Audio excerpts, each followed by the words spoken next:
कांग्रेस विधानमंडल दल की नेता आराधना मिश्रा मोना जी हमारे साथ बातचीत के लिए मौजूद हैं। मैम, आज बजट पे भाषण होना है, मुख्यमंत्री को भी बोलना है, नेता विरोधी दल को भी बोलना है, आप लोगों को भी बोलना है। बजट बहुत अच्छा बता रही है सरकार। क्या तैयारी है, क्या क्या कमियां हैं बजट में? देखिए, बजट पूरी तरह से एक एक सफ़ेद झूठ है।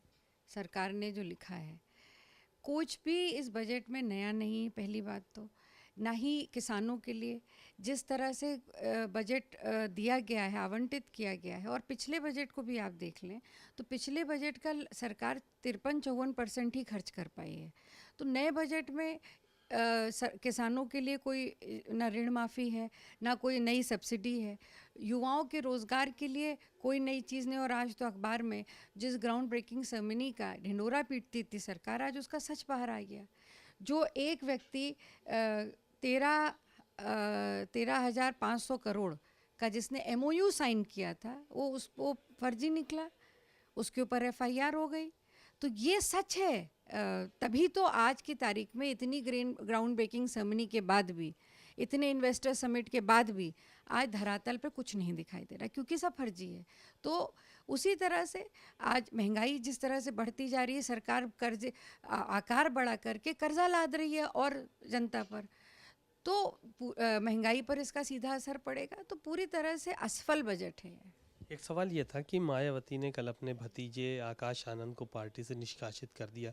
बहुत सारी बातें उसमें हो रही हैं, तमाम चीज़ें हो रही हैं, कोई कह रहा है बीजेपी के दबाव में है, तो इस तरह की बातें भी निकल कर सामने। आप इस पूरे प्रकरण को कैसे देख? देखिए, मैंने कल भी ये बात स्पष्ट की थी कि ये उनका आंतरिक मामला है, पहली बात तो। पर एक बड़ा राजनीतिक दल है, और उसकी एक सामाजिक एक बड़ा सामाजिक धड़ा जो उसके साथ है, जिसकी आस्था है, विश्वास है। और 4 बार बसपा के में रह कर के सरकारें बनी इस प्रदेश में, मायावती जी मुख्यमंत्री रहीं। अगर इस तरह का भ्रम और इस तरह की बातें लोगों के बीच में आती हैं, तो वो कहीं ना कहीं प्रदेश के सामंजस्य के लिए, सामाजिकता के लिए उचित नहीं है।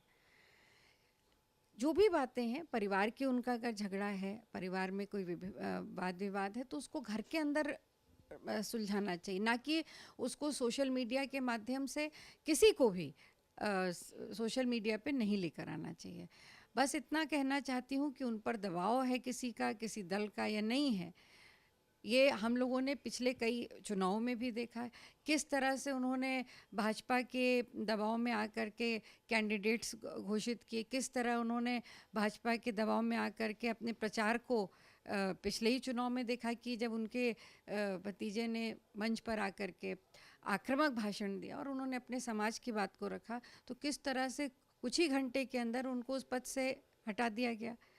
तो काशीराम जी की विचारधारा बड़ी मजबूत विचारधारा को लेकर के बसपा आगे बढ़ी थी, उससे समझौता उनको नहीं करना चाहिए, क्योंकि वही उनका बेस है।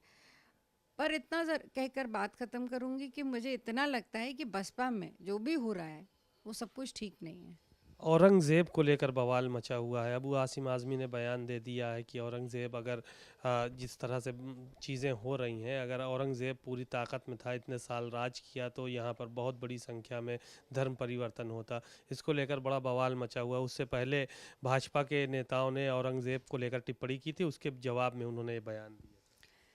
देखिए, औरंगज़ेब पर या अकबर पर या किसी भी धर्म के व्यक्ति पर अपनी राय व्यक्त करना, ये किसी की निजी राय हो सकती है। संवैधानिक रूप से उनको ये अधिकार है कि वो अपनी राय दे सकते हैं।